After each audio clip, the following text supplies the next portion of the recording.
الرجيم بسم الله الرحمن الرحيم الحمد لله الذي هدانا بنعمته وشرفنا بمحمد صلى الله عليه وسلم ورسالته ومن علينا باتباعه الذي جعله سببا لحصول رحمته ومحبته كما قال الله تبارك وتعالى أعوذ بالله من الشيطان الرجيم قل إن كنتم تحبون الله فاتبعوني يحببكم الله ويغفر لكم ذنوبكم والصلاة والسلام على رسول الله وعلى من اهتدى بهداه اما بعد السلام علیکم و رحمت الله و برکاته. برادران بسیار عزیز گرامی، روز شریف جمعه را از برای یکایک شما و در شخصیت شما از برای تمام مسلمانان این سرزمین تبریک و تهنیت میگویم و دعا میکنیم که پروردگار طاعات و عبادات عاجزانه ما را با وجود تمام نقصان و کمبودی هایی که داریم به درگاهت قبول و مقبول ساز و پروردگار توشه آخرت مان گردان و این روزهای جمعه را که الحمدلله نماز جمعه فریضه الهی توأم با امر به معروف و نهی از منکر که تعلیم است، تعلم است واقع می شود، پروردگار مقبولی درگاه خویش گردان. آمین. هفته گذشته رستیمانه بدیم یک مسجد 5 وقته اجازه جمعه خانه گرفته بود در محله 65 مسجدی به نام امام اعظم ابو حنیفه. جمعه را در همونجا گذراندیم، اما آنچنانی که به من اخبار رسید موضوع دیگر نشده است. یعنی داملا ابراهیم هم همون موضوع ما را دنبالگیری کرده و صحبت خیش رو ادامه داده است. فقط من سوالش کردم که تا کجا رسیدی، چه قصه ها کردی؟ گفت همون اذیت شکنجه هایی که اصحاب بزرگوار پیغمبر صلی الله علیه و سلم در راهی در جاده توحید کشیده بودند همون را به مردم ابلاغ نمودم. خب انشالله ما ادامهش میتیم. البته یک قشر از مسلمانان که بسیار فقیر بودند، کمبغل بودند، کسی نداشتن، پشت پناه نداشتن، اینا بسیار در عذاب و مشقت های سخت گرفتار شده بودند. اما با محمد صلی الله علیه و سلم این عمل انجام دادن خیلی و خیلی مشکل بود. چرا؟ زیرا که ما درباره نسب شریف پیغمبر خدا صلی الله علیه و سلم با شما صحبت داشتیم. از شریفترین انساب قریش و تمام عرب بلکه تمام عالم است و این برای کسی پوشیده هم نبود. نبیره عبدالمطلب سرور قریش، سرور مکه، ایره نمیشد که مثلا به یه هشت و پشت بیا یک کسی و آزارش برسانه. علاج امکان نبود، زیرا که قناعت داشت، پشت پناه داشت، قوم داشت. قوما البته که به تعصب قومی، اگر به تعصب مذهبی و دینی هم که نباشد، به تعصب قومی البته که از او پشتیبانی میکردند. از این خاطر قریشی ها جمع آمدند و به نزد عمک رسول الله صلی الله علیه و سلم ابو طالب که از شریفترین اشخاص مکه بود آمدند و پیشنهاد کردند. گفتند یا ابو طالب، مقام و منزلتی تو در نزد ما بسیار بزرگ است، تو خود میدانی که چقدر نسبت تو احترام داریم. قسم به خدا گفتن حرمت و عزت تو در نزد ما از حرمت و عزت پدرت عبدالمطلب کمتر نیست. اما خود میبینی که این جیانی تو ما را روز نمیته، نعوذ بالله این خداهای ما را دشنام و حقارت میکند، بر دانشمندان و ناسزا میگوید، گذشته ها ما میگه که در زمان جاهلیت و در زمان قبل از اسلامی میزیستند. بهترین های ما را بدترین گفته مذمت میکند. ما دیگر تاب و توان شنیدن این مذمت تحقیرها را نداریم. یا گفتند تو خودت سری راهی جیانتا بگیر که دیگر من بعد زبان درازی نکند، یا اختیارش در دست ما ده، از بحرش بگذر.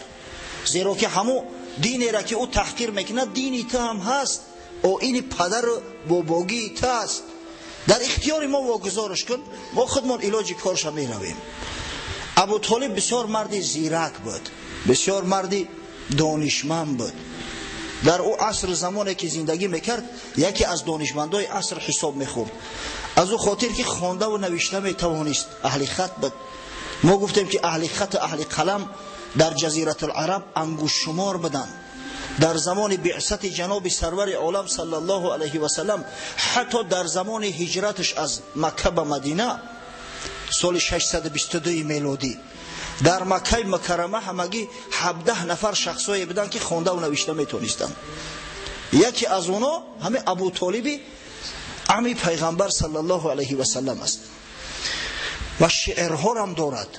بسیار شاعری پرقدرت است ابو طالب، بسیار افتخار و عزت داشت، شکل صورتش هم بسیار زیبا بود. ابو طالب دریافت که با خوشی اگر با این مردم معامله نکند شاید که یگان زیان و ضرر به محمد صلی الله علیه و سلم در خلوت رسانند. از این خاطر با سخنهای خوش، با گپایی که دل آزار نمیدهد آنها را رد کرد. گفت شما برگردید، من خودم انشاءالله قطعش صحبت میکنم. شما میدونه که محمد چقدر ذکی و زیرک است، دانشمند است، محیب است، انشاءالله سخن ما را رد نمیکند. شما برگردید. شیخ سعدی میگه با بدندهش هم نکویی کن، دهن سگ به لقمه دوخته به. یک تشکیلی دیگر شو کرد، زدن در جان شیرینشانو، بعد رخصتشون کرد، اما کار نگرفت و حضرت صلی الله علیه و سلم همه دعوت تبلیغ خود ادامه میداد آشکار. زیرا خداوند امرش کرده بود فاصدع بما تؤمر، آشکار کن او چیزی را که به آن امر کرده شده ای، یعنی رسالت خود آشکار کن. دیگه زمان خلوت گذشت، زمان پنهانی گذشت، آشکار مردم دعوت کن. فاصدع. وقتی قریشی ها دیدن که پند نصیحت فایده نکرده است، این دفعه باز یک گروهی کلانتر تشکیل کردن، نماینده های خودشون نزد ابو طالب فرستادن و ابو طالب هشدار دادن، حتی که سیاستش کردن، بعضی ترس و واهمه ها خواستن بتنش. گفتن یا ابو طالب ما نزد تو آمده بودیم، دیدیم که یا سخنیت در جیانت اثر ندارد یا که تختم به پروا و لاابال استی. اگر گفتن از دشنام و از حقارتگویی خداهای ما، یعنی همه بتهای سنگی زبان نپیچد، در قصد جانش میافتیم، او را به جزا نمیگذاریم. ما دیگر آرام نمیایستیم که دیگر عالما و دانشمندا و بت پرستای ما را سخنهای ناسزا گوید.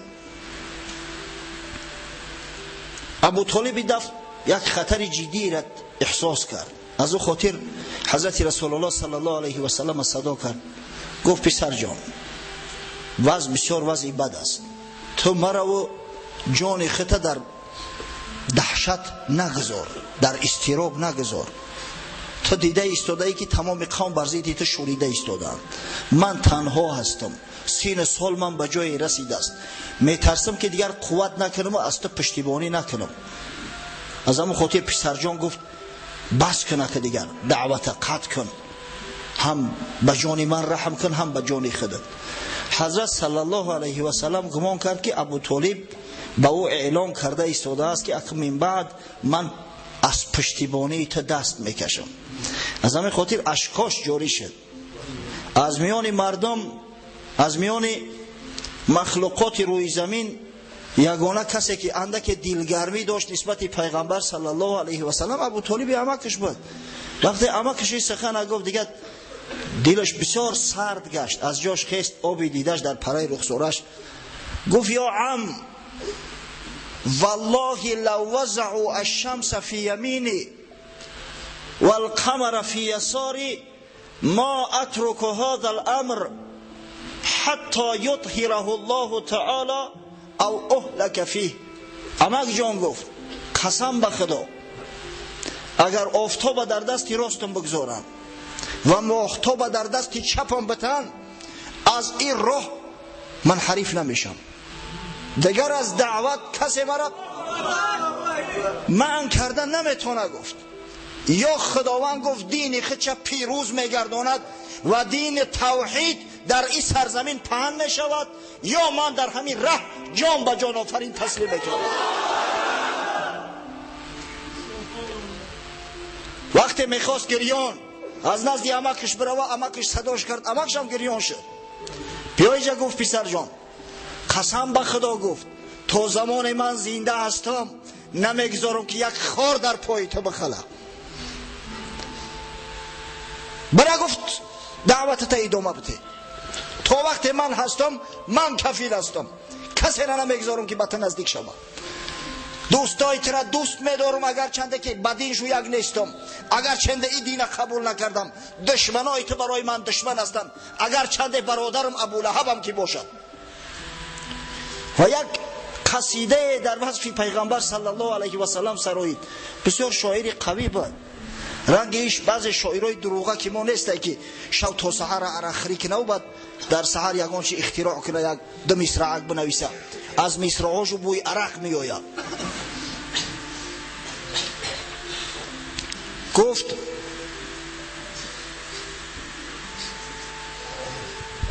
والله لا يصل إليك بجمعهم حتى أوسد في التراب دفينا. والله لا يصل إليك بجمعهم حتى أوسد في التراب دفينا. قسم به خدا گفت یا محمد کسی جرأت نمیکند که دست در بدن تو بگذاره. تو بلال نیستی که غلام باشی ترا اجر کنن زجر کنن اذیتت بتن. تو عمار ابن یاسر نیستی که پدر و مادرت غلام باشه و ترا زجر کنن. تو فرزندی عبدالله نبیره عبدالمطلب هستی. تمام بنی هاشم و بنی مطلب پشتی تو میشوند. والله لا يصل الیک بجمعهم. قسم به خدا گفت اگر تمام عرب که جمع بیاین هیچ کدامش زیان و ضرر به تو نمیرسونند، تا زمانی که در داخل خاک بدن ابو طالب نپوسد. یعنی تا زمان مرا در قبر نبرن نگذارن، من نمیگذارم که کسی به تو یگان زیان و ضرر برسونن.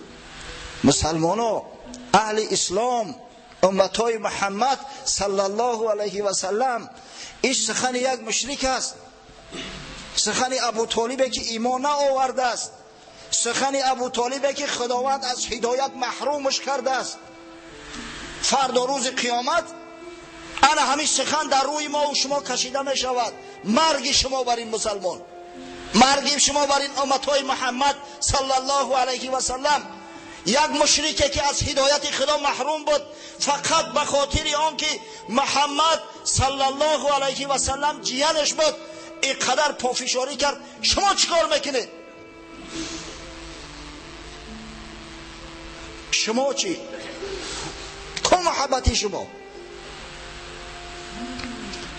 وقتی که حضرت رسول الله صلی الله علیه و سلم این سخن از عمک شنید دیگه قلبش آرام گرفت، شکرانه نعمت خدا را کرد. البته این خدا بود که ابو طالب سرپرستش گذاشت.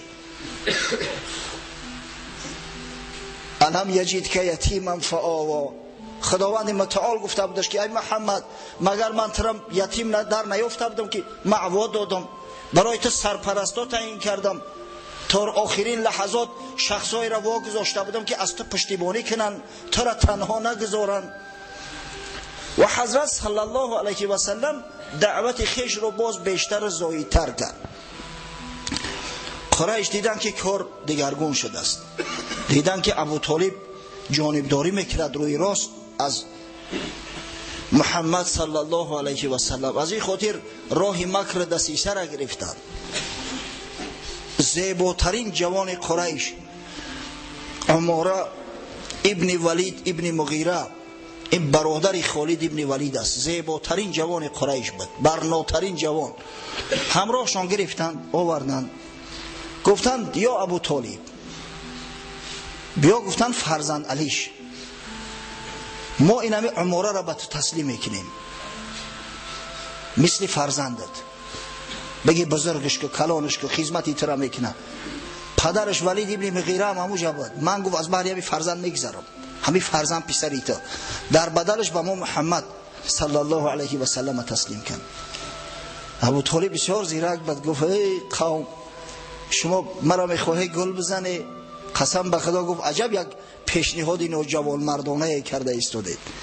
شما پسرتون آمدن میگه که من تربیت کنم کلام کنم فرزندی برام میبره قتل میکنه، هیچ وقت این کار واقع نمیشود. مطعم ابن عدی ابن نوفل گفت یا ابو طالب به هر راه و وسیله ما خواستیم که دلی تو را یابیم، با تو مناقشه نکنیم، اما تو هیچ پیشنهادی ما را قبول نمیکنی.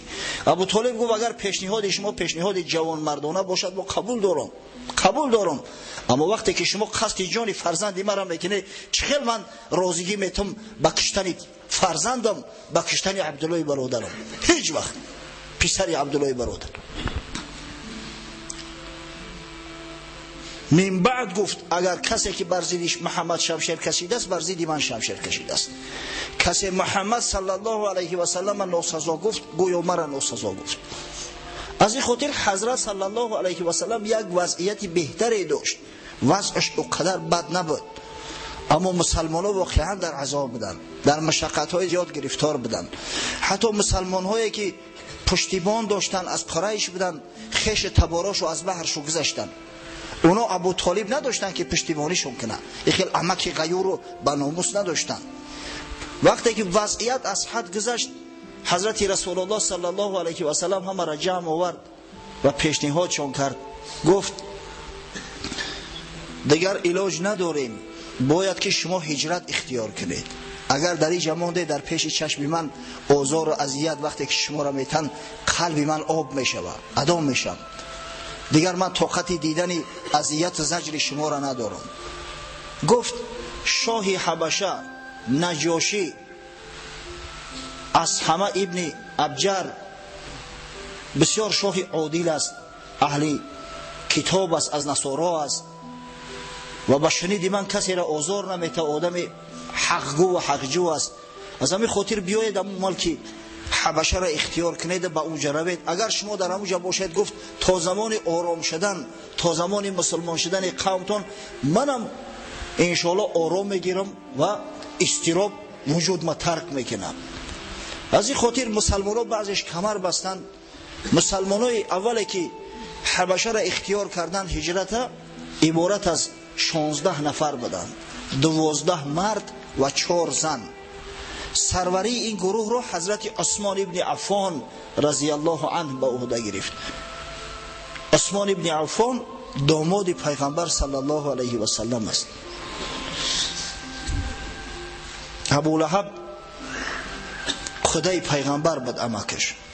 وقتی که حضرت صلی الله علیه و سلم اسلامش آشکار کرد، این بدگهر فرزنداش امر کرد که دخترای پیغمبر صلی الله علیه و سلم رها کنید، طلاق دهید. رقیه زوجه عتبه و ام کلثوم زوجه عتیبه بود، دو پسر ابو لهب. هر دو پسر ابو لهب دخترای پیغمبر صلی الله علیه و سلم طلاق دادن. بعد از گذشتن عیده حضرت عثمان رقیه را خواستگاری کرد و پیغمبر صلی الله علیه و سلم با عثمان رضی الله عنه رقیه را نکاح کرد. و سروری همه گروه مهاجرا را حضرت عثمان ابن عفان میکرد که همراه زنش، همراه دختری رسول الله صلی الله علیه و سلم رقیه رضی الله عنها عازم حبشه شده بود. حتی در حقش حضرت رسول الله صلی الله علیه و سلم گفت بعد از ابراهیم علیه السلام و لوط علیه السلام سیم عائله که به خاطر خدا هجرت اختیار کرده است انم عائله عثمان ابن عفان است. قبل از عثمان ابن عفان فقط حضرت ابراهیم علیه السلام همراه زوجش و حضرت لوط علیه السلام اختیار هجرت کردند، لوط همراه دخترانش. دیگر کسی عائله با یک عائلهش یک جای اختیار هجرت نکرده بود. در راه خدا در نظر دارم سیم شخص گفت همه حضرت عثمان است. رفتن به حبشه. شاه نجاشی رم اینا را به خوشی استقبال کرد، کسی به اونا کار نمی گرفت. این واقعه در ماه رجب سال 5 بعثت جناب سرور عالم صلی الله علیه و سلم بود، تخمین سال 615 هجری، ببخشید 615 میلادی. از بین چند ماه گذشت، در ماه رمضان حضرت رسول الله صلی الله علیه و سلم بار نزد کعبه آمد، نزد خانه خدا و سوره نجم که بر رسول الله صلی الله علیه و سلم نازل شده بود در نزد خانه کعبه تلاوت کرد. اگه تصور کنه که قرآن چقدر بزرگ است و وقتی که قرآن با صدای زیبا و صدای رسای محمد صلی الله علیه و سلم تلفظ می شود، خوانده می شود، چقدر جاذبه دار است. دیگر خواه و ناخواه تمام مشرکا همه هوش و گوشون به قرآن شد، همه دیگه موت و مبهوت مانده بودن، کرخ شدن از تلاوت رسول الله صلی الله علیه و سلم. خواند تا اینکه در همون موضعی که سجده هست در همون جا رسید. حضرت صلی الله علیه و سلم آیه سجده را خواند، فاسجدوا لله واعبدوا، و سجده کرد. تمام مردمی که در نزد خانه خدا بودند، اعم از مسلمان و مشرک، همه همراه رسول الله صلی الله علیه و سلم سجده کردند. حتی مشرک ها به اختیار سجده کردند، خدا داشته نتونستند. یک زمان به خود آمدن، مذمت شو کردن او کسایی که در نزد خانه نبودن که آخه شما پیغمبر را قبول ندارید، قرآن را قبول ندارید، چرا سجده کردید هنگام تلاوت قرآن؟ برای آنکه خودشان سفید کنند در نزد دیگر قبایل عرب، زیرا اگر دیگر قبایل میدونستند که اینو به حقیقت سجده کردن همه مسلمان میشد. پیشوای عرب قریش است. یک دروغ را از خود بافتند که با نام داستان غرانیق یاد می شود. این پدرسگا بعضش شاعر هم بدن اخی گفتن که در همینجا محمد صلی الله علیه و سلم وقتی سوره نجم میخواند، در ضمن وقتی که خدای تعالی مذمت به تو را میکند، افرأیت اللات والعزی و منات ثالثه الاخرى، آیا لات و عزی را دیدی که این مردم جاهل دست سنگ پرستش میکنن و سوم اینها که نزد مردم عوام، مردم جاهل، مردم مشرک منات هست. همینجا از خودشو علاوه کردن بعضی هاشو، از جمله یکی از شاعراشو با نام نضر ابن حارث قرشی پدرسک علاوه کرد که گویا رسول الله صلی الله علیه و سلم نعوذ بالله در همینجا گفته باشد که تلک الغرانق الاولی، تلک الغرانق الاولی و ان شفاعتهن لترتجى، یعنی این لات و عزی و منات پرنده های آبی رنگ بسیار بلند مرتبه هستند و امید است از شفاعتشون که فردا روز قیامت اینو شفاعت میکنن. نعوذ بالله تهمت به خدا زدن، تهمت به قرآن زدن، تهمت به محمد صلی الله علیه و سلم زدن که گویا در همینجا پیغمبر خدا صلی الله علیه و سلم گفته باشد که تلک الغرانق الاولی، در صورتی که این چیز نیست و این بده هم نمیتونه. محمدی که در مبارزه بر ضد بت‌های مشرکا از هیچ رو نتابید، از هیچ تهدید نترسید، اینقدر مال و ثروت براش وعده کردن قبول نکرد و دین موحدی را آورد. یگانه دین موحدی در روی عالم امروز دین اسلام است. چه خیل از زبانش این سخن میتونست بروید. برای خود سفید کردن بدگهرها همین سخن گفتم. غرض از آوردن من چی است؟ ایرا امروز متاسفانه دشمنان اسلام، کسایی که تیشه در ریشه اسلام میزنن به هر راه و وسیله، خاصتا نصرانی ها حیله و نیرنگ کرده همه چیزا قلمداد میکنن که گویا محمد صلی الله علیه و سلم فلان گپ گفته باشد، بعدن گویا پشیمان شده باشد و همون سخنا را ترک کرده باشد. نعوذ بالله. امروز کتابای مستشرقا را زیاد چاپ میکنن، کتابای شرق شناسای خارجی را در نظر دارم با خط کریلی، با زبان تاجیکی. از همین خاطر من شما را پیشکی هشدار دادم که مبادا اگر گفته نمیشود، اگر دیدید یگان دشمن اسلام همین سخنا را نوشته باشد، مبادا خدای نکرده با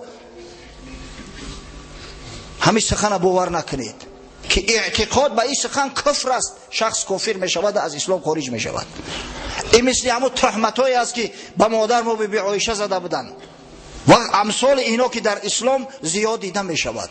بسیار بسیار احتیاط کنید.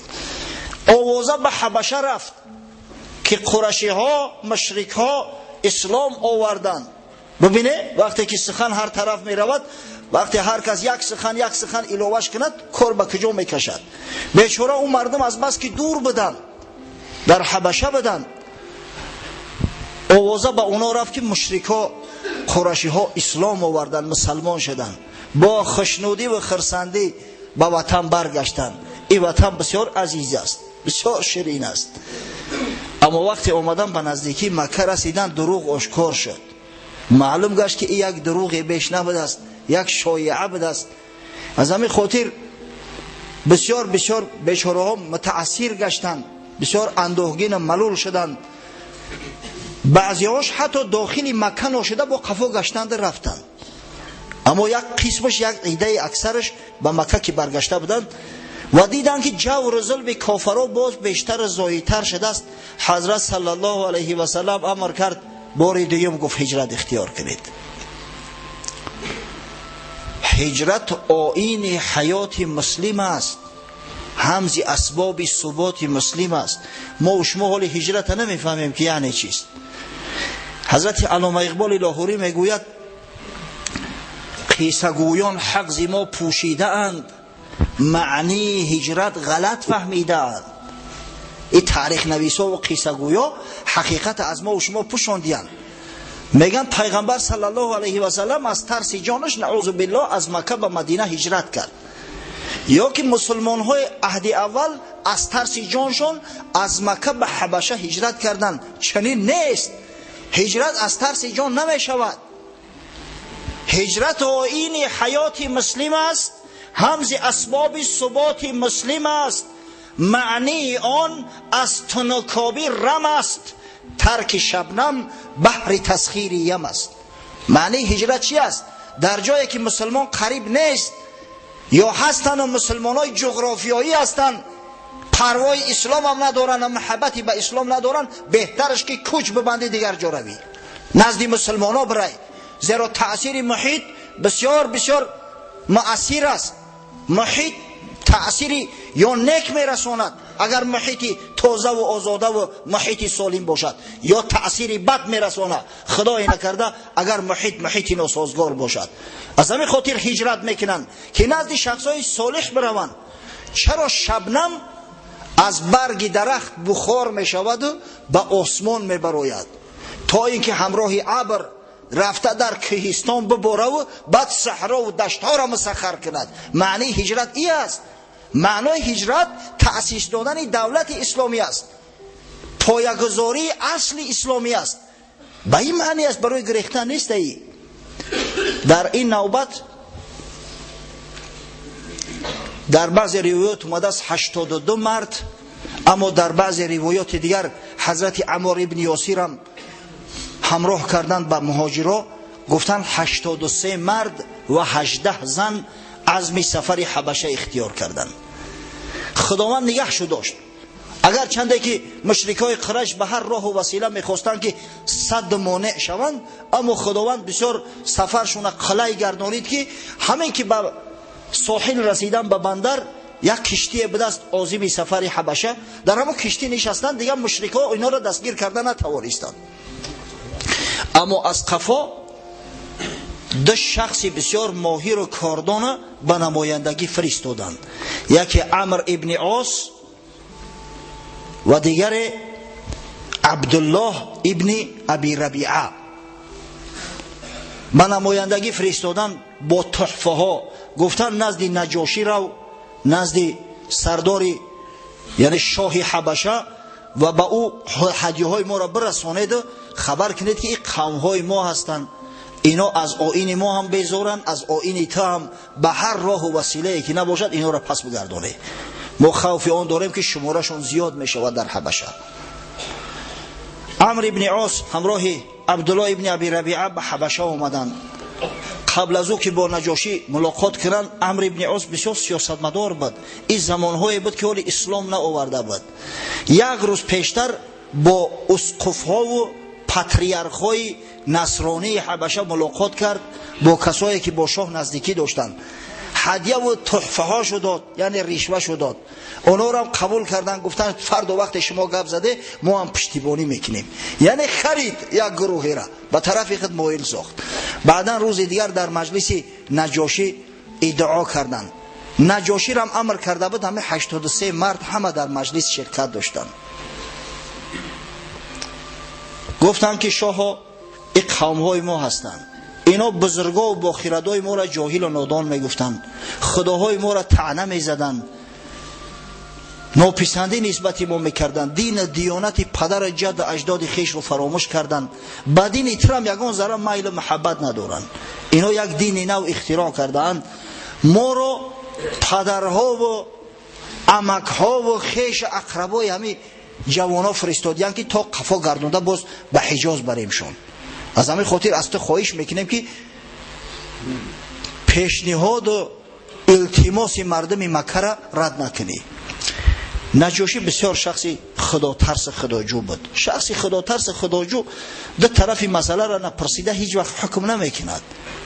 سوال کرد به مهاجرین، گفت چرا شما وطن خودتان ترک کردید به حبشه آمدید؟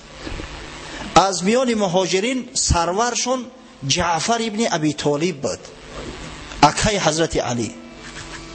جعفر ابن ابی طالب که با نام جعفر طیار رضی الله عنه مشهور است، از جاش خست. تصور کنه که پسر ابو طالب، پسر عمک محمد صلی الله علیه و سلم، اکای حضرت علی چه استعدادی داشت. همه استعداد اصلا استعداد خداوندی می شود، ازلی می شود، یعنی از نسل به نسل می گذرد. از پدر مادر سفیه جاهل فرزند عالم کم میبروید. بعضی جاهلایی هستند که امکان خواندن نداشتند اما ذهن قوه حافظه قوی دارند، از اینا البته فرزندای دانشمند میبروید. اما او کسی که کند ذهن است، مادرم کند ذهن باشه و پدرم کند ذهن باشه، از این پدر و مادر دیگه چی توقع میکنی که فرزندی خوب و فرزندی صالح بروید؟ یک برادر قصه کرد، گفت یک معلم پدینستود پسرش آورد در نزد من گذاشت، گفت همین را با خط عربی با خط الفبای نیاگان آشنا کن. یک بچه همکورس با اون قصه کرد. 6 ماه میگه قطعش زن آزان کردم، همین 28 حرف عربی را یاد گرفته نتونست. بعد گفت پدرش میگه شکایت کرد که تو چه خیلی را درسش دادی که هیچ را نمیدونه. گفتم که خفه نشه برادر جان، یا همین فرزند حلالی تو نیست یا تو در هم پدینست تو چیرس قطعی کار کرده استی. وقتی این قدر کند ذهن، تو چه خیلی داد سنتی و فرزند دی قدر کند ذهن، یا مثل اولادی مادرش رفت از مادرش هم خیلی کند ذهن های ایامی 3 کار خالی نیست. جعفر هم فرزند ابو طالب است، با مسلمان شده است، خداوند هدایتش کرده است. از جاش خیز گفت شاها ما مردم گمراه بدیم، مردم کور و نابینا بدیم، از حقیقت دور، حق همدیگر را میخوردیم، بتهای سنگی را پرستش میکردیم، عبادت میکردیم. شاها گفت در میان مردم اهل کتاب زندگی میکنی، حالی پرستشی بت ندیدی که خون حیوان قربانی را میگیرن با در سر فوکیمون نعوذ بالله خداهاشو میشکن که او ای خون سیر شود. ما مردمی بودیم که مردار میخوردیم، حیوان مردگی را میگرفتیم و میخوردیم. همین مردار خود مرده در نزد نصرانی ها هم حرام است. در جهالت، در گمراهی پدر دختراش از زنده به زنده در گور میکرد و خداوند به حال ما ترحم کرد. نبی رحمت محمد مصطفی صلی الله علیه و سلم را که از میان خود ماست، شرف نسبش نزد ما آشکار است، حقیقت گویش نزد ما آشکار است، به پیغمبری مبعوث کرد و این پیغمبر چشمای ما را باز کرد، راه درست برای ما تعلیم داد. از جهالت، از جور، از ظلم، از حق همدیگر خوردن، از زیان و تعرض به همسایه بیچاره و عاجز ما را نگه داشت.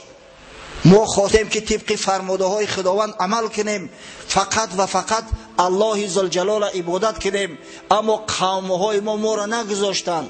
خواستند که ایسر نو باز بدپرست شویم، باز آتش پرست سنگ پرست شویم، باز حق مردم خور شویم، باز جاهل و ظالم گردیم، در صورتی که خداوند ما را از این منع کرده است.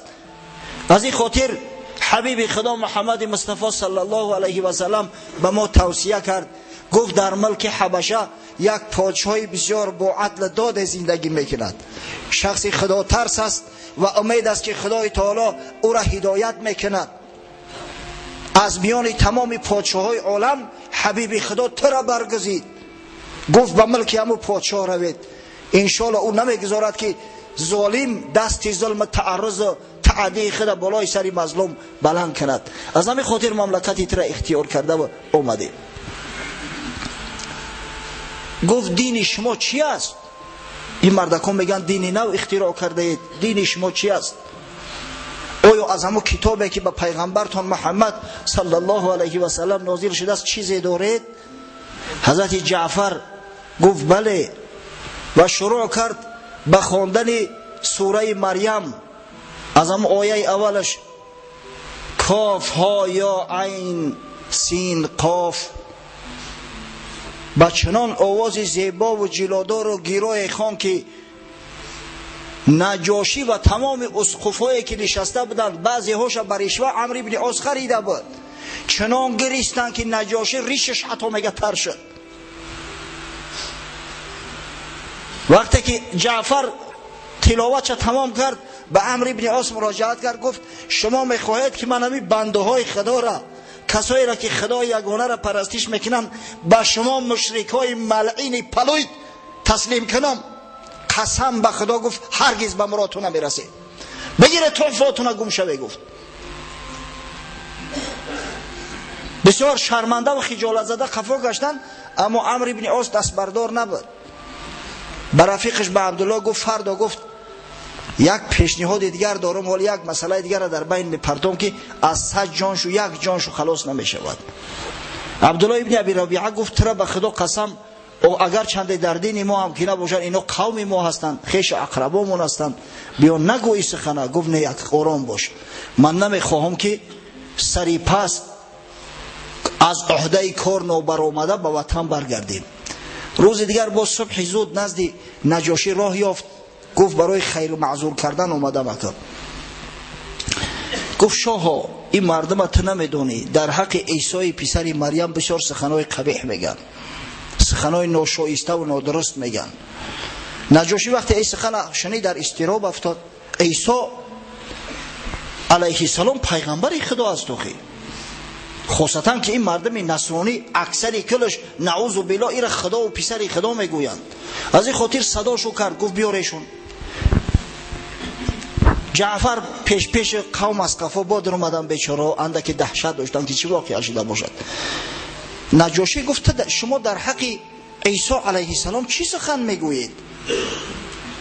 گفتن ما همون سخنی را میگیم که محمد صلی الله علیه و سلم از الله به ما رسانده است و خداوند متعال در حق پیغمبرش در حق عیسی گفت اعوذ بالله من الشیطان الرجیم انما المسیح عیسی ابن مریم رسول الله و کلمته القاها الی مریم و روح منه فآمنوا بالله و رسوله. الآیه این از تجزی نیست که عیسی مسیح پیغمبر خداست و کلمه است که خداوند متعال در بطن بی مریم او را القا کرده است و روح است که خداوند او را خلقش کرده است. پس ایمان بیارید به الله و به پیغمبرای خدا. یعنی گفت عیسی را ما پیغمبر خدا میدانیم. عیسی مخلوق است. مقصد نعوذ بالله خداوند فرزند نداره آخی، نعوذ بالله ما مخلوق خدا نمیگیم. وقتی این سخن گفت نجاشی یک مش در زمین زد با غضب و از زمین یک چوب را برداشت. گفت قسم به خدا بین آن چیزی که نزد ما هست از عیسی علیه السلام و بین این توصیه و این توصیفی که در قرآن محمدی اومده است مقداری آن همین چوب حتی فرق نیست، تفاوت نیست. واقعا گفت عیسی علیه السلام پیغمبر خدا است. نصرانی ها ششته بودن، ملوهای نصرانی اگه از پاچو می ترسند به هر حال بینشو یک فشفش و مشمششید. گفت قسم به خدا اگر حیحوی کنه، اگر نعره هم که بزنه، حقیقت حال همی است. شیخ محمد غزالی مصری، او ابو حمید محمد غزالی نیست، یک معرخ بسیار بزرگ عصر 20 است. در کتاب معروفش فقه السیره وقتی همینجا چیز میکند شرح میدهد که در میان نصرانی ها طایفه های هستند که حضرت عیسی علیه السلام همچه پیغمبر خدا میدونن، یعنی او را فرزند خدا نمیگن، نعوذ بالله خدا نمیگن، بلکه همچه پیغمبر خدا قبول دارن. با نام عریسیان معروف و مشهور هستند این طایفه. و نجاشی یعنی همه از همه نیست، از همون طایفه بدست، یعنی از همون کسایی بدست که حضرت عیسی علیه السلام پیغمبر خدا میدونستند. من باره به فکرم برای شما گفته بودم، در قطار این 4 کتاب انجیلی که امروز در میان مردم نصرانی معروف هستند، یک انجیل دیگری هم است با نام انجیل برنابا. این برنابا یکی از حواری های حضرت عیسی بود و بعضی از همین نسخه های همین کتاب موجود است که در اوجا نام محمد صلی الله علیه و سلم احمد نوشته شده است و در اوجا پیغمبر بدن عیسی علیه السلام صراحتا اومده است و در هیچ جاش نعوذ بالله حضرت عیسی را پسر خدا یا خدا نگفتن. از همه خاطر بین نجاشی و بین اسقفاش یک اختلاف بود و نجاشی وقتی که از قرآن شنید که عیسی علیه السلام پیغمبر خدا است، گفت قسم به خدا او سخنی که عیسی گفته است و او سخنی که محمد میگوید بین اینا مقداری حتی همین چوب تفاوت نیست، هر دش یک هستند. و شخصی حق طلب بود، حق جو بود. از این خاطر بود که خدای تعالی این مرد صالح هدایت کرد و همین شخص مسلمان شد، اگر چند محمد صلی الله علیه و سلم با چشم ندیده است. هم قومهاش کسای همراهش زندگی میکردن، از یک طبق همراهش نان میخوردن، بعضیش مسلمان نشدند، در شرک و کفر رفتند. اما نجاشی که پادشاه یک مملکت بود، نجاشی که با چشم سر محمد صلی الله علیه و سلم ندیده است، فقط وصف صفت او را شنیده بود، وقتی که خدای تعالی هدایتش کرد اسلام آورد. و نجاشی وقتی که وفات کرد، حضرت رسول الله صلی الله علیه و سلم از مدینه منوره نماز جنازه خواند. مسلمانان را همه را صف گیراند و رو به جانب حبشه نماز جنازه نجاشی را حضرت صلی الله علیه و سلم خواند. از خدا رحمت و مغفرتش کنه. ببینید نجاشی اصلا شاه هم میگن، شاه در تاریخ افیوپیا تاریخ چندین هزار ساله داره، صدها و هزارهای خیلی نجاشی ها گذشتیان، اما نام یکی از همونا از همه ابن ابجر در تاریخ ماند، به خاطر آنکه مورد هدایت خدا قرار گرفت و نسبت مسلمانان نسبت محمد صلی الله علیه و سلم راه عدل عدالت پیش گرفت. این بود قصه مهاجران. حضرت امام جعفر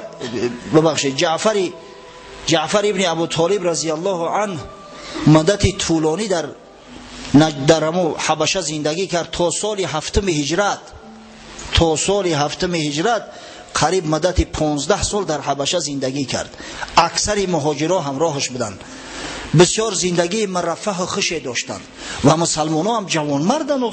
همه هر کسی مسلمان حقیقی باشه واقعا جوان مرد است. بار بین نجاشی و بین بعضی از قوم ها جنگ اختلاف واقع شد. همون اسقف هایی که نعوذ بالله دعوا میکردن که عیسی خداست یا عیسی علیه السلام پسر خداست، بر ضد نجاشی شور و ولوله برداشتن، مردم قایم ساختند. یعنی یک قیام مسلحانه شد و در همین جنگ 83 مرد مسلمان شمشیرها را گرفتند، از جانب نجاشی بر ضد دشمناش جنگ کردند و خداوند غلبه را نصیب نجاشی گرداند.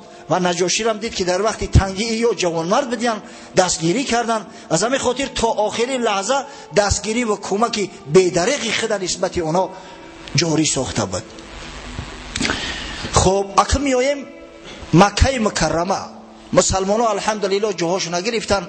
در مکه فقط شخصای ماندن مثل رسول الله صلی الله علیه و سلم که پشتیبان داشتن، سخت از اونا دفاع میکردن، یا شخصایی که بیچاره قدرت امکانیت هجرت کردن نداشتن، بعضیش غلام بودن امکان نداشتن، یا شخصایی که اسلام خودشون پنهان داشته بودن، کسی نمیدونست که اینا مسلمان هستن، دیگر کسی باقی نمونده بود.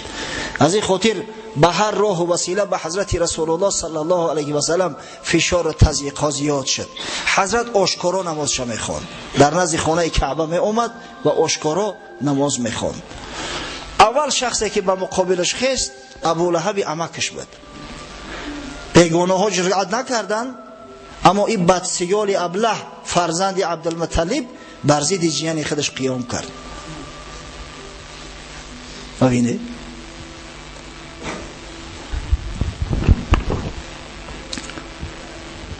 بیگانه به بیگانه ندارد کاری، خویش است که در پی شکست خویش است. بابا افضل کاشانی میگه که بیگانه به بیگانه چیکار داره؟ همین خویش است که بعضی خویشای ناقص العقل هستند که در پی شکست، در پی شرمنده کردن خویش تبارک چو میبرویند. ابولهب هر جا که حضرت صلی الله علیه و سلم میرفت از قفاش میرفت. وقتی که مردم دعوت اسلام میکرد این نعره میزد بدگهر تبلک، خداوند هلاکت کنه، تا اینکه خداوند غضبش جوش کرد و به حبیبش محمد صلی الله علیه و سلم سوره تبت نازل کرد. تبت یدا ابی لهب و تب، هلاک شده دستی ابولهب که بدبخت دستک زده و گپ میزد و هلاک بود خودی او، مثل همون بیوهای جنجالی وری هر دستش خودی هم دستک زده گپ میزد از این بدگهری ابولهب. هلاک شد هر دستی ابولهب و هلاک شد خودی او، نه فرزنداش نه مال حالی جمع آوردش دیگه به دادش نمیرسن. از هدایت خداوندی این بدگهر محروم شد. سیصلا نارا ذات لهب، زود است که در آتش جانسوز جهنم می اندازمش. و یکی دیگر از بدسیگالایی که از خویش اقربای رسول الله صلی الله علیه و سلم بدن و نسبت او جور و ظلم روا می دیدن، زنی ابولهب ام جمیل بود. نام این زنی بدگهر اروا است، اروا بنت حرب ابن امیه، خواهر ابو سفیان. زن ابولهب در ظلم و در جور از شوهری احمق کافرش ماندنی نداشت. همین قدر بیوه شطاح ابله بوده است که به شب خور جمع کرده است و در نزد دروازه پیغمبر صلی الله علیه و سلم خور میریخت که صبح وقتی حضرت برای خواندن نماز به مسجد بیاید پاهاش خون‌آلود شوند. تا این درجه را احمقی را ببینید، تا اینکه عاقبت الامر خداوند زنی اونم در پهلوی شوهرش داخل کرد و امرأته حمالة الحطب. هلاک شد زنش ام جمیل ملعونه که هیزم کش است، یعنی هیزم جنجال و فتنه را در بین مردم میکشه. بعضی از مفسران متاسفانه وقتی ما تنگ است ما همه این تفسیرها را گفته نمیتونیم. بعضی از مفسران میگن که این فردا روز قیامت در جهنم هیزم در پشتارش میگیره میاره و آتش ابو جهل شوهرش، آتش ابولهب با تستر سریعتر میکند. وقتی این بیوه شطاح شنید آیه قرآن تلخش کفید، یک سنگ در دستش گرفت و با جستجوی رسول الله صلی الله علیه و سلم به سوی خانه کعبه شتابان آمد از شدت غضب بدگهر موهای سرش مثل دمی خریزیشت آویزان صراخ کرد که محمد در کجا است؟ حضرت صلی الله علیه و سلم در پهلوی ابوبکر صدیق شیشت است. خداوند چشمی شطاح کور کرده است، دیده نمیتونه. دعوا داره که یا ابوبکر دوستت محمد کجا است؟ من شنیدم که مرا طعنه و مذمت کرده است، به همین سنگ در دهنش میخواهم بزنم. حضرت خداوندی چشماش کور کرده است. با تهدید کرد که یا ابوبکر بر رفیقت بگو که منم آرام نمیستم، من هم شاعری با قوتم، من میتونم در جواب شعر بگم. از جمله همین شب گفت یک شعر اختراع کردم، مزمما اسینا و امره ابینا و دینه قلینا. مزمم گفته حضرت رسول الله صلی الله علیه و سلم این خانه سوخته ها طعنه میزدن. خداوند محمدش گفته است، اما این پدر سوخته ها مزممش میگفتن. محمد شخصی که شایسته حمد ثناست، اما مزمم شخصی که شایسته مذمت است. یعنی که مزمم ما عصیان کردیم، بر ضدش خستیم و امر فرمان او را رد کردیم و بر ضد دینش دشمنی کردیم. ها گفت خبرش که من شاعری به قوتم اروتسی و شاعرها مردن تو شاعر شدی ای کدام قور لحد پیدا شدی. از شعرش از سرایده های این زنی کافره همین قدر در تاریخ مونده است، همین هم برای مذمت برای حماقتش ثابت شدن. و خداوند متعالم به سزای عملش این زن شطاح رسان. در بعضی کتب اومده است در تفاسیر وقتی میگویند میخواست یک پشت هیزم از کوههای مکه به خونش بیارد، نخواست همو بندی هیزم که از لیف خرما بود، از پوست خرما بافته شده بود، از دستش رها خورد و گلوگیرش کرد، خفش کرد، جا به جا زد، مرد. از این خاطر بود که خداوند پیشکی خبرش کرده و امرأته حمالة الحطب فی جیدها حبل من مسد. این سخنی خداوند به حکمت است. در گردنش گفت یک ریسمان است از لیف خرما، آنمو ریسمانی که از لیف خرما است، اخیر گلوگورش کرد، جا به جا مرد. هر کسی که بر ضد خدا، هر کسی بر ضد پیغمبر خدا و حبیب خدا، هر کسی بر ضد دین خدا، بر ضد کتاب خدا سخن گفته است، ان شاء الله خداوند در همین دنیا خار و ذلیلش میگرداند. دیدن آن بند احمد رو رسد، بر گلوی بسته حبل من مسد. دی در پشت عیال بولهب تنگ هیزم گفت حمال الحطب. اسم هر چیزی تو از دانا شنو، سر رمزی علم الاسما شنو. هر چیزی را که میخوایی از دانا بفهم، از نادان چی میفهمی؟ نزد موسی نام چوبش بود عصا، نزد خالق بود نامش اژدها. حضرت موسی در دستش چوب خیال بکرد که این عصا است برای نمو پادر راندن. وقتی که خدای تعالی در قرآن پرسیدش که در دست چی است یا موسی، گفت هی عصایا اتوکل علیها و احش بها غنمی. پروردگار گفت این عصای من است که مانده شدم در همین تکیه میکنم و برای گوسپندکام برگای درختها را میریزانم که بخورم. اما خداوند میدانست که این اژدها است، در وقتی لازمی به اژدها مبدل میشود. نزد موسی نام چوبش بود عصا، نزد خالق بود نامش اژدها. آنچه بود نزدیک ما نامش منی، نزد حق بودی تو کیندم با منی. اون چیزی که ما آبی منی گمانش میکردیم، حق سبحانه و تعالی علیه او را نقشه کشی کرده است، صورت کشیش کرده است. این همی جوان نازنین حاضر و ناظر که در مسجد در مقابل ما ششته است، خداوند علیه صورت شکل ای را در هم داخل آبی منی علیه نقشه کشی کرده است. از این خاطر بود که خداوند گفت فی جیدها حبل من مسد. در گردن ام جمیل یک ریسمان است از بند خرما که اخیر الامر اجلش به همون ریسمان میتین، در آتش جهنم ابدالآباد میسوزن. پسر بزرگش او قدر به پدر تقلید نمیکرد عتبه، اما همه عتیبه فرزند خوردهش شوهر ام کلثوم بسیار پدر سوخته بود، بسیار پدر سگ و بدسگال بود.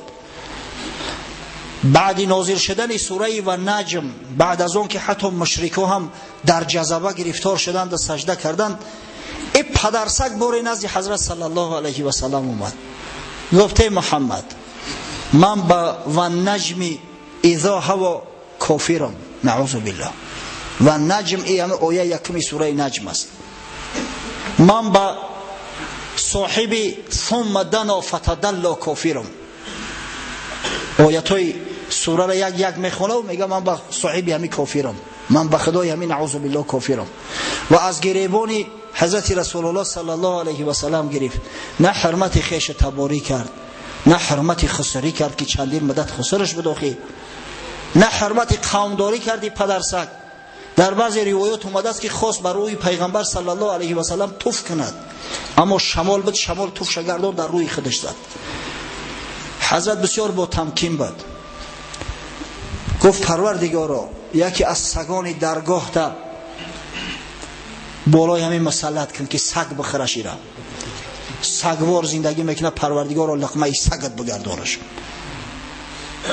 دعا کردن همو بوده، اجابت کردن خداوند متعال همو. دعای پیغمبرا بسیار مؤثر است. قسم به خدا اگر در حال غضب پیغمبر یا دوست خدا دعا کند، از بمب‌های اتمی دیده خرابی آورتر است. تا دل مرد خدا نامد به درد، هیچ قومی را خدا رسوا نکرد. بعد 1 هفته به سفر بر آمدند به شام، به سفر تجاری. در راه می رفتند که در یک منطقه با نام زرقا ناخواست چشمشو به شیر افتاد، یک شیری بیابانی. عتیبه وقتی که شیر دید در دهشت غلطید، گفت قسم به خدا این همون دعایی است که پیغمبر صلی الله علیه و سلم در حقم کرده است، ولی همین شیر مرا می‌درونه. قدر تسلیتش دادن که آخی ما اسلحه داریم، چندین نفر هستیم، تو چی قدر میترسی؟ اما شب دیگه از ترس خوابش نمیبرد.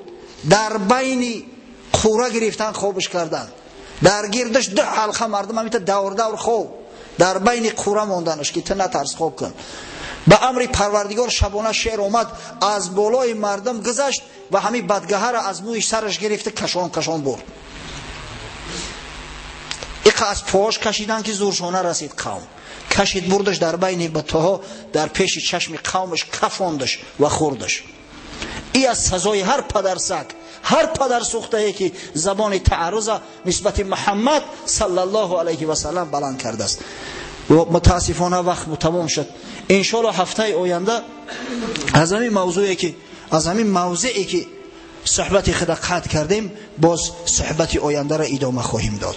ربنا افتح بیننا و بین قومنا بالحق و انت خیر الفاتحین. پروردگارا در این ساعت که ساعت اجابت دعا هاست، در این مکان مقدس که خانه ایت است، در این روز سعید شریف که افضل سید جمیع ایام است، عاجزانه دعا میکنیم خداوندا دین مبین محمدی را خود محافظت کن، دشمنای این دین خار و ذلیل گردان، کسایی که بر ضد پیغمبر محبوبی تو سخن میگویند، کسایی که بر ضد قرآن عظیم شان کتاب مقدسی تو سخن میگویند، خداوند در همین دنیا خار و ذلیل شان گردان تا برای دشمنان دیگر نمونه عبرت باشند برحمتک یا ارحم الراحمین. پروردگار سعادت دورین نصیب روزیش بگرداند. در حق برادرمو کرامت الله دایم شکایت میکنه که مورا در همون بیرون جامو میرسه، اگر چنده که عیبی خود شیاخی، اگر بر وقتر بیا انشالله در همین درون در صف اول هم جام یابه. دعا میکنیم که خداوند جمیع مراد و مقصوداش حاصل گرداند و خداوند مهر محبتی که دارد بازم بیشتر زایی‌تر بسازد. در حق عمر جان، عمری عبدالعزیز و برادراش و همکاراش دعا میکنیم که پروردگار مراد و مقصوداش حاصل گردانه و در کسب و کارش برکت عطا کند و روح پدرش شاد و مسرور گرداند. آمین. در حق مادر سراج الدین که مادر تمامی جوانای همین محله قزاقان است، دیروز از دنیا گذشته، به دعا میکنیم پروردگار رحمت مغفرتش کن و خداوند در جواری رحمت خویش مستقرش گردان. در حق دلشاد جان که در روسیه هست و همچنین در حق تمامی برادرامو که در روسیه بعضیش به تعلیم مشغولن، بعضیش به کار و زندگی مشغول هستند، دعا میکنیم که خداوند از جمیع بلا و آفات نگهبانشو باش و سالم و غانم با آبرو و عزت بازگشتن براشو نصیب روزی گردان. یک برادر گفت است در حق اویله ما یک مشکلی هست، دعا کنید که خداوند از سرمون بردارد. پروردگار و جمیع مشکلات مسلمانان را حل گردان و خداوند مساعدت فرما که هیچ مسلمان به هیچ مشکلی مواجه شوند اما به خوبی حل شود تمام مشکلاتشون و پروردگار و جمیع مراد و مقصودامون حاصل گردان. اگر همین مشکلی ها نباشد بسیار مست میشیم بچه‌ها، باور کنید. اگر همین مشکلی ها نباشد، بعضی دشواری ها نباشد، بعضی پرابلم ها نباشد، باور کنید شاید آدمای پیدا شوند که نعوذ بالله مثل نمرود و فرعون دعوای خدایی کنند. این مشکلی ها حتمی هستند، در حیات همیشه میشوند، اما از خدا شما طلب کنید که مشکلی ها را به خوبی حل کند، زیرا بعضی مشکلی هایی هستند که سبب بلند شدن درجه و منزلت مسلمان میگردند. یک برادر گفته است در حق رسیه بودگی ها دعا کنید. دعا کردیم، بازم دعا میکنیم که خداوند از جمیع بلا و آفات ارضی و سماوی نگهبانشو باش و به نزد پدر و مادر زن و فرزند بازگشتن براشون نصیب خير الفاتحين. ربنا آتنا في الدنيا حسنة وفي الآخرة حسنة وقنا عذاب النار برحمتك يا أرحم الراحمين.